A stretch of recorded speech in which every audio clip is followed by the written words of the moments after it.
Magandang araw sa inyong lahat.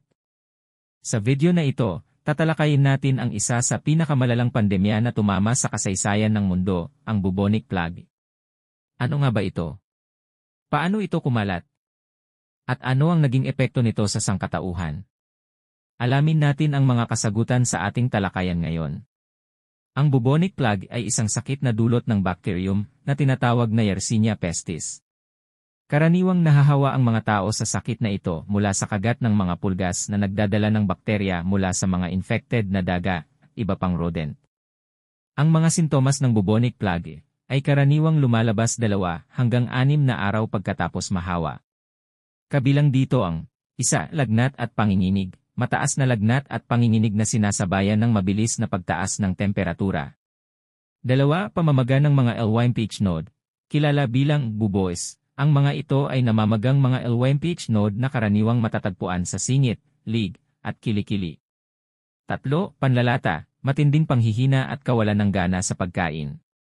4. Pananakit ng ulo, malubhang pananakit ng ulo at pagkahilo. 5. Pagkakaroon ng itim na pantal. Sa mga malalang kaso, ang balat ay nagkakaroon ng itim na pantal dahil sa pagdurugo sa ilalim ng balat. Ang bubonic plague ay unang kumalat sa buong Europa noong 14th century sa panahon ng Black Death, na tinatayang pumatay ng 25 tandang bawas 30 milyong tao. Narito ang mga pangunahing paraan kung paano kumalat ang sakit. 1. Kalakal at paglalakbay. Ang mga daga na may mga pulgas na nagdadala ng bakterya ay sumasama sa mga barko at caravan, na siyang naging dahilan ng mabilis na pagkalat ng sakit mula sa isang lugar patungo sa iba. 2. Mababang kalinisan. Noong mga panahong iyon, mababa ang antas ng kalinisan at maraming daga ang naninirahan sa mga bahay at kalye, na naging sanhi ng mabilis na pagkalat ng sakit. 3. Pagkalat sa tao. Bagamat mas karaniwang nakukuha ang sakit mula sa mga pulgas, maaari ring mahawa ang tao mula sa direktang kontak sa mga fluids ng katawan ng infected na tao o hayop. Ang bubonic plague ay nagdulot ng malaking pagbabago sa kasaysayan ng mundo. Narito ang ilan sa mga epekto nito. 1.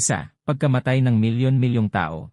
Tinatayang 25 tandang bawas 30 milyong tao ang namatay sa Europa noong Black Death, na katumbas ng halos 1/4 ng populasyon ng kontinente sa panahong iyon.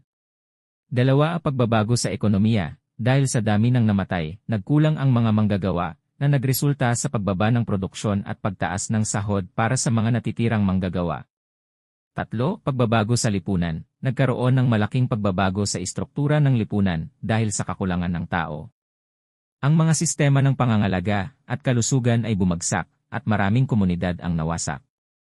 4. Pag-usbong ng karunungan. Dahil sa karanasan ng pandemya, nagkaroon ng masusing pag-aaral at pag-unlad sa larangan ng medisina at kalinisan. Sa paglipas ng panahon, natutunan ng mga tao ang mga paraan upang makontrol at maiwasan ang pagkalat ng bubonic plague. 1. Pagkontrol sa populasyon ng daga. Ang pag-alis ng mga daga sa mga komunidad ay isang mahalagang hakbang upang maiwasan ang pagkalat ng sakit. 2. Kalinisan sa kapaligiran. Ang pagpapanatili ng kalinisan sa mga tahanan at kapaligiran ay nakakatulong upang maiwasan ang pagdami ng mga pulgas at daga. 3.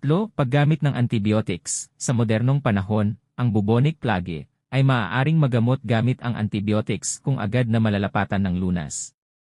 At diyan nagtatapos ang ating talakayan tungkol sa bubonic plague. Ang kasaysayan ng sakit na ito ay nagbibigay sa atin ng mahalagang aral tungkol sa kalinisan, pangangalaga sa kalusugan, at kahandaan sa harap ng mga pandemya. Kung nagustuhan niyo ang video na ito, huwag kalimutang mag-subscribe, mag-like, at i-click ang notification bell para sa iba pang mga makabuluhang talakayan. Salamat sa inyong panonood, at hanggang sa muli.